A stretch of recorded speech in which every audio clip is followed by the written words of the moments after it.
আশা করি আপনারা সকলেই ভালো আছেন। আলহামদুলিল্লাহ, আল্লাহর অশেষ সম্মতি আমিও ভালো আছি। আমরা তো সকলেই আছি আমাদের চিন্তা ভাবনা লইয়া। আমাদের দেশ দ্বিতীয় স্বাধীন হয়েছে, বন্যা হয়েছে, আমরা এগুলার ভিতরে ব্যস্ত, চিন্তিত। কিন্তু আমাদের যে ভাই বারাদার, মুসলিম ভাই বারাদার যে আছে, নিরীহ ফিলিস্তিনিরা, তারা যেভাবে অত্যাচারিত, নির্যাতিত হইতেছে, আমরা সেদিকে কিন্তু এখন কেউ নজর নেই। আমাদের সেই দিকে নিয়ে এখন কেউ কথাবার্তা বলি না। আমরা সেই সম্পূর্ণ বিষয়টা এখন আমরা ভুলে গেছি। কিন্তু আমরা খাইতাছি, পড়তাছি, যে যেমন পারি আমাদেরকে নিজেরা সাহায্য করতেছি। কিন্তু আমাদের যে ভাই আছে, নিরীহ মা বোন আছে ফিলিস্তিনিরা, তাদের খোঁজখবর এবং কি প্রতিবাদ, নিন্দা আমরা কেউ কিন্তু এখন জানাইতেছি না এবং কি খোঁজখবরও নিতেছি না। তাই বিশেষ করে বলতে চাই যে আমরা তো ওইদিকে নজর দিতেছি না। এখন আমরা আমাদের দেশ লইয়া, আমাদের নিজেদেরকে লইয়া আমরা ব্যস্ত। আমরা কেরা কি খাইলো, কেলা কি পেলো, এসব নিয়ে ব্যস্ত।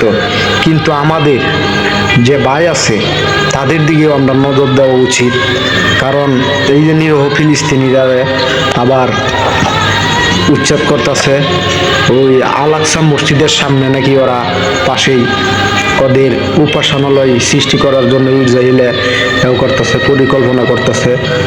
আসুন আমরা সকলে মিলে ইসরায়েল নামে রাষ্ট্রটাকে মুছে দেই এবং কি মানচিত্রতে এদের নামটা হারিয়ে যাক। আমাদের ভাই, আমাদের বোন, তাদেরকে নিশ্চিহ্ন করে দেওয়ার জন্য ইসরায়েলিরা ষড়যন্ত্র করতেছে। ষড়যন্ত্রের মধ্যে লিপ্ত ইহুদিদের ষড়যন্ত্র আমরা সকল মুসলিম এক হয়ে লুকে দেই এবং কি ইহুদিরা যে উপাসনালয় করার জন্য চেষ্টা করতেছে, পরিকল্পনা করতেছে, আসুন আমরা হাতে হাত রেখে সকল মুসলমান এক হয়ে এটা রুখে দেই। কারণ মসজিদে আল আকসা, এটা সুলাইমান আলাইহিস সালাম সৃষ্টি করছিলেন। সৃষ্টি করার পরে এটা ধ্বংস হয়ে গিয়েছিল, ধ্বংস করে দিয়েছেন আল্লাহ। কিন্তু আবার সৃষ্টি করেছিলেন ইসমাইল আলাইহিস সালাম এবং ইব্রাহিম আলাইহিস সালাম।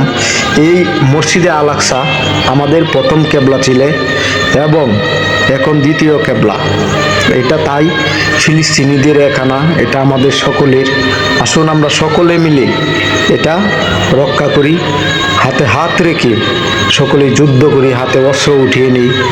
কারণ এই মসজিদে আল আকসা আমাদের পবিত্র জায়গা। এটা হলো মক্কা মদিনার পরে, মসজিদে নববীর পরে হলো আল আকসা। এই জায়গায় যখন মেরাজে যায় আমরা হযরত মুহাম্মদ সাল্লাল্লাহু আলাইহি সাল্লাম, তখন এই জায়গায় সমস্ত নবীদেরকে উনি নামাজ পড়াইছিলেন এবং কি উনি ইমামতি করছেন। ঠিক আছে, আমরা এই জায়গায় কোনো ইহুদি জানি এই জায়গায় ঢুকতে না পারে এবং কি উপাসনালয় জানি না করতে পারে। যেভাবে ফিলিস্তিনিদেরকে উচ্ছেদ করা ধরছে, এটা মেনে নেওয়ার মতো না। ফিলিস্তিনিরা যে জীবন দিতেছে, এটা আমরা প্রতিবাদ করা দরকার। তাই বলতে চাই ডাক্তার ইউনূস সাহেবের কাছে, আপনি আমার বাংলাদেশে কিছু যোদ্ধা ওই ফিলিস্তিনি পাঠান।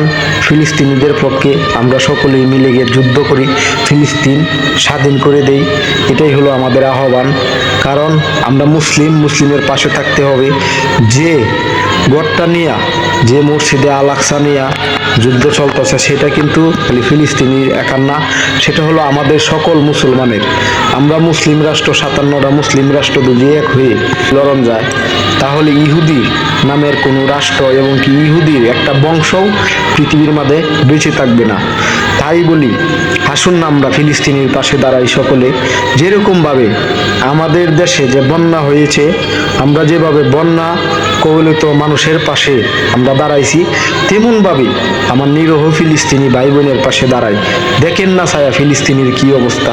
ফিলিস্তিনির মধ্যে আজকে ওষুধ নাই, খাবার নাই, জাতিসংঘ খাবার বন্ধ করে দিছে, দেয় না। পরিস্থিতি খুব খারাপ। লাখ লাখ মুসলিম, 20 লক্ষ মুসলিম একটা ছোট্ট একটা জায়গার মধ্যে আশ্রয় নিছে।